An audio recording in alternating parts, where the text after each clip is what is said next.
नमस्कार। आज के इस वीडियो में हमारा टॉपिक होगा world audio visual and entertainment summit 2025, जिसे प्यार से वेव्स भी कहा जाता है।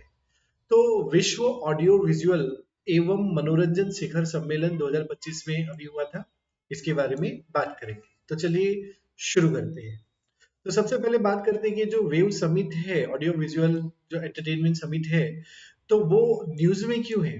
तो इसलिए न्यूज में है क्योंकि अभी अभी 2025 में ये मुंबई में इसका उद्घाटन हुआ था। वेव शिखर सम्मेलन का 2025 में उद्घाटन मुंबई में हुआ, इसके लिए ये न्यूज में था। और यहाँ पे प्राइम मिनिस्टर ने हाईलाइट किया है कि इंडिया का क्रिएटिव इकोनॉमी जो है वो फ्यूचर ग्रोथ इंजन होगा हमारे देश का। प्रधानमंत्री ने कहा है कि ये क्रिएटिव अर्थव्यवस्था जो है वो भविष्य की विकास शक्ति जो है वो बनेगा, ऐसा बताया गया है। इसके लिए ये न्यूज में था। ये वेव समिट है क्या? चलो इसके बारे में बात करते हैं कि शिखर सम्मेलन जो वेव नाम से हुआ है वो है क्या। तो जो वेव शिखर सम्मेलन है ये एक ग्लोबल समिट है जो कि फोकस करता है audio visual and entertainment sector के जो जो हमारा ऑडियो सेक्टर है, हमारा विजुअल सेक्टर है, हमारा एंटरटेनमेंट सेक्टर है, उसके ऊपर ये फोकस करता है। और ये एक ग्लोबल समिट है। It aim to promote India as a global creative hub. India को ग्लोबल क्रिएटिव हब बनाने के लिए इसका उद्देश्य है।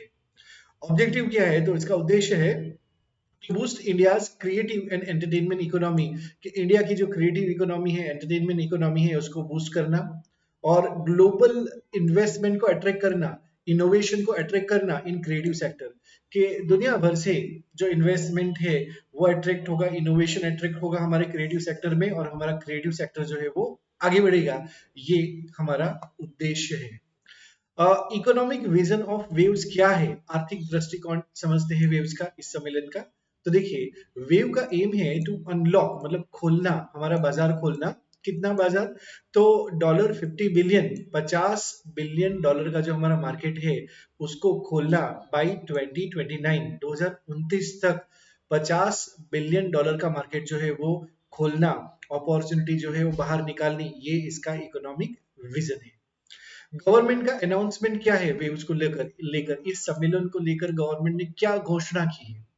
तो गवर्नमेंट ने घोषणा की है launch of Indian institute of creative Technology. Like government announce we are launching the Indian institute of creative Technology, जिसे प्यार से IICT भी कहा जाता है।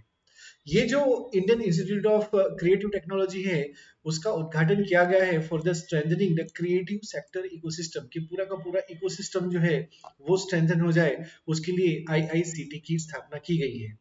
ये जो IICT जो है वो एस्टेब्लिश हुआ है by the ministry of Information and broadcasting. अगर आपको सवाल पूछे कि बताइए Indian institute of creative technology की स्थापना किसने की है, तो हम बोलेंगे ministry of Information and broadcasting ने की है। लेकिन क्या अकेले ministry of Information and broadcasting ने इसकी स्थापना की है? तो आंसर है नो। तो उन्होंने पार्टनरशिप करके इसकी स्थापना की है। किसके साथ? जो ministry of broadcasting, information and broadcasting है, वो उसने किसके साथ पार्टनरशिप की है? तो partnership with FICCI and CII। तो फिक्की और CII के साथ मिलके IICT की ministry of Information and broadcasting ने स्थापना की है। तो यहाँ पे फिक्की का फुल फॉर्म क्या है? Federation of Indian Chamber of Commerce and Industry, ये फिक्की का फुल फॉर्म है। और CII का फुल फॉर्म है कॉन्फेडरेशन ऑफ इंडियन इंडस्ट्री। ये जो IICT है, इंडियन इंस्टीट्यूट ऑफ टेक्नोलॉजी है, it is envision as national centre of excellence. तो मतलब इसको नेशनल सेंटर ऑफ एक्सेलेंस के नाते इसको विकसित किया जाएगा, ऐसा मतलब विजन जो है वो दिखाया गया है। What is creative economy? तो चलो क्रिएटिव इकोनॉमी, बहुत बार ये शब्द आ गया, ये कॉन्सेप्ट क्या है इसको समझते हैं, ये फेनोमेना क्या है। तो क्रिएटिव इकोनॉमी वो इकोनॉमी है जो कि based on economic value of creative assets होता है। कि जो क्रिएटिव एसेट्स है उसकी जो इकोनॉमिक वैल्यू है, उसके बेस में जो इकोनॉमी क्रिएट होती है उसे हम क्रिएटिव इकोनॉमी कहते हैं। इसे हम ऑरेंज इकोनॉमी भी कहते हैं। मतलब ऑरेंज इकोनॉमी का मतलब क्या होता है? तो हम बोल सकते हैं क्रिएटिव इकोनॉमी। क्या क्या होता है क्रिएटिव इकोनॉमी में? तो क्रिएटिव इकोनॉमी में ये इकोनॉमी जो इकोनॉमिक एक्टिविटी जो होती है उसमें मीडिया एंड एंटरटेनमेंट इंडस्ट्रीज होती है। इसके अलावा उसके अंदर एडवर्टाइजिंग, मार्केटिंग सेक्टर्स भी होता है। फिर इसके अंदर AVGC XR सेक्टर्स भी है, जिसका फुल फॉर्म है animation, VFX, gaming, comics, extended reality. ये सारी चीजें जो है वो क्रिएटिव इकोनॉमी का भाग है। जैसे अगर मैं बताऊं कौन कौन से कंपोनेंट है, कौन कौन सी इंडस्ट्रीज है, तो हम बोल सकते हैं कि इसमें traditional cultural expression, art, craft, festivals, उसके बाद performing arts, live music, theatre, dance, opera, circus, ये सब आ जाता है। उसके बाद ऑडियो विजुअल फिल्म्स, अगर कोई मूवी है, फिल्म है, टेलीविजन है, रेडियो है, अदर ब्रॉडकास्टिंग एक्टिविटी है, वो सारी आ जाती है। New media, software, video games, digital creative content, ये भी आ जाता है। Creative service, architecture, advertising, creative research and development, ये भी आ जाता है। उसके बाद design, interior, graphic, fashion, jewellery, toys, publishing, printed media, books, press, other publication. उसके बाद क्या क्या शामिल होता है, तो visual arts, painting, sculpture, photography, antique, cultural sites, archaeological sites, museum, library, exhibition, ये सारी चीजें जो है वो हमारे क्रिएटिव इंडस्ट्री में शामिल होती है और उसको प्रमोट करने की बात की जा रही है। अच्छा, global recognition of creative economy. Creative economy को किस तरीके से ग्लोबल रिकॉग्निशन मिला हुआ है, उसके बारे में बात करते हैं। तो सबसे पहले बात करें तो हमारा जो यूनाइटेड नेशन है, उन्होंने डिक्लेयर किया है 2021 as the international year of creative economy. तो international year of creative economy के नाम से यूनाइटेड नेशन ने किस साल को डिक्लेयर किया है, तो हम बोलेंगे कि 2021 के वर्ष को यहाँ पे डिक्लेयर किया गया है। और ये हाईलाइट करता है its role in sustainable development, के सतत विकास में जो हमारी क्रिएटिव इकोनॉमी है उसकी जो भूमिका है उसको यहाँ पे हाईलाइट किया गया है, रेखांकित किया गया है। हमारे जीडीपी में इसका कंट्रीब्यूशन क्या है, अगर उसकी बात करें कि इंडियाज क्रिएटिव इकोनॉमी, तो उसका कंट्रीब्यूशन क्या है। तो देखो, इंडिया का जो क्रिएटिव इकोनॉमी है it contribute $30 billion to GDP, कि हमारे जीडीपी में ये $30 बिलियन का कंट्रीब्यूशन करता है। और एम्प्लॉयमेंट जनरेशन की बात करें तो about 8% of India's workforce are employed by creative economy, ऐसा भी हम बोल सकते हैं। क्रिएटिव एक्सपोर्ट्स ऑफ इंडिया की बात करें कि भारत में क्रिएटिव निर्यात क्या है, तो भारत में क्रिएटिव एक्सपोर्ट जो है वो एक्सीड करता है, मतलब इससे ज्यादा है, $11 बिलियन एन्युअली, कि हर साल $11 बिलियन से भी ज्यादा का निर्यात जो है, एक्सपोर्ट जो है, वो इंडिया का क्रिएटिव सेक्टर करता है, क्रिएटिव एक्सपोर्ट्स होता है। एक्सपोर्ट में इंक्लूड होता है कंटेंट, जो भी कंटेंट डेवलपमेंट होता है, सर्विसेज, डिजिटल प्रोडक्ट्स, ये सारी चीजें जो है वो हमारे निर्यात में, क्रिएटिव निर्यात में, क्रिएटिव एक्सपोर्ट्स में शामिल होती है। अच्छा, इंक्लूसिव डेवलपमेंट में जो क्रिएटिव इकोनॉमी है उसका क्या रोल है, तो क्रिएटिव इकोनॉमी सपोर्ट करता है, यूथ को सपोर्ट करता है, एंड फ्रीलांस एम्प्लॉयमेंट में भी ये सपोर्ट करता है। तो हमारे बहुत सारे युवा जो है वो क्रिएटिव इकोनॉमी में ही एंगेज है।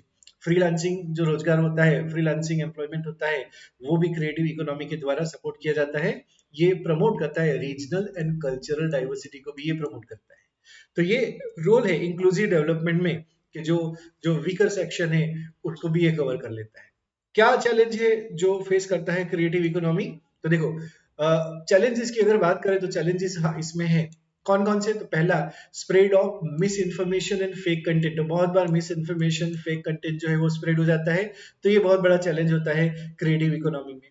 उसके अलावा वीक कॉपीराइट, कॉपीराइट का इश्यू होता है, इंटेलेक्चुअल प्रॉपर्टी एनफोर्समेंट भी वीक होता है, तो ये भी एक चैलेंज है कि किस तरीके से इसको स्ट्रेंथन किया जाए ताकि लोगों की क्रिएटिविटी को हम सम्मान दे सके और उनको इनकम भी दे सके। उसके बाद हमारा दूसरा जो चैलेंज है वो डेटा एंड प्राइवेसी चैलेंजेस है। तो privacy issue in digital content platform is the major concern, कि प्राइवेसी, डेटा लीक हो जाना, प्राइवेसी इश्यू होना। उसके बाद concern over data misuse and surveillance, कि डेटा का जो दुरुपयोग होता है और निगरानी की जो आशंका होती है, वो भी एक बहुत बड़ा चैलेंज बना हुआ है। उसके बाद कुछ चैलेंज है मार्केट स्ट्रक्चर को लेकर, कि जैसे मार्केट स्ट्रक्चर होता है तो एक रिस्क होता है कि मोनोपोली ना हो जाए, कोई बिग टेक कंपनी आती है, बिग टेक्नोलॉजिकल कंपनी आती है और पूरे मार्केट को मोनोपोली कर दे, और उसके बाद जो है मार्केट को डेवलप ना होने दे और अपने फेवर में ही सारी चीजें कर ले। तो ये भी एक चैलेंज के रूप में देखा जाता है। Limited access to digital infrastructure in rural area, कि जो हमारे गांव है तो गांव में डेटा नहीं होता है या फिर इंटरनेट नहीं होता है, डिजिटल इंफ्रास्ट्रक्चर नहीं होता है, तो उनका एक्सेस लिमिटेड हो सकता है, तो ये भी एक बहुत बड़ा चैलेंज है। उसके बाद फाइनेंसिंग चैलेंज भी है, वित्तीय चुनौतियां हैं। जैसे lack of formal financing to small creator in startup, कि अगर कोई छोटा क्रिएटर्स है, छोटा स्टार्टअप है, तो उनको फाइनेंसिंग जो है फॉर्मल रूप में ज्यादा अवेलेबल नहीं होती है, तो ये भी एक चैलेंज है।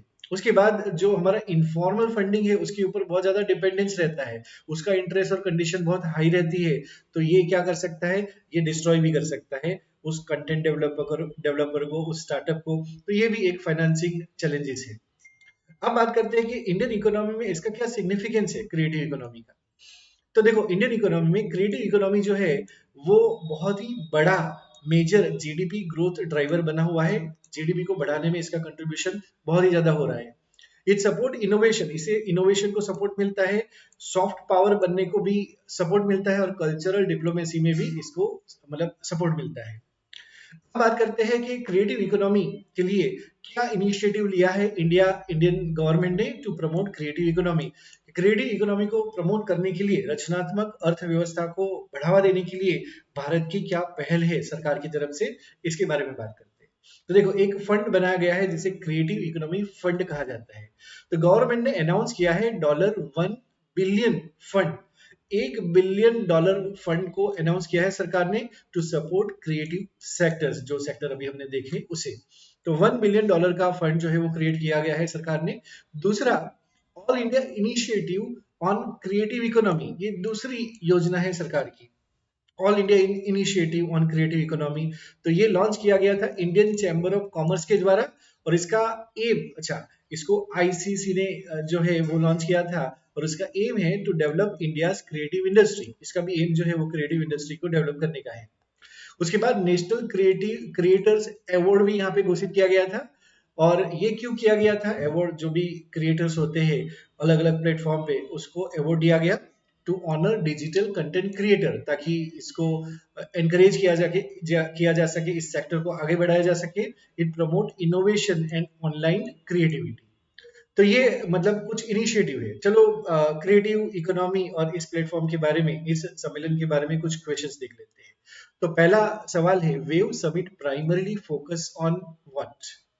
तो यहाँ पे अगर आप देखो तो यहाँ पे आंसर जो है वो सी होगा, audio visual and entertainment sector, option C is the answer. Next question है, the Indian institute of creative technology is being establish by, किसने एस्टेब्लिश किया है। तो यहाँ पे हम बात कर सकते हैं कि ये Ministry of Information and Broadcasting, C is the option, ऐसा भी हम बोल सकते हैं। नेक्स्ट क्वेश्चन है कि which of the following sector are part of creative economy.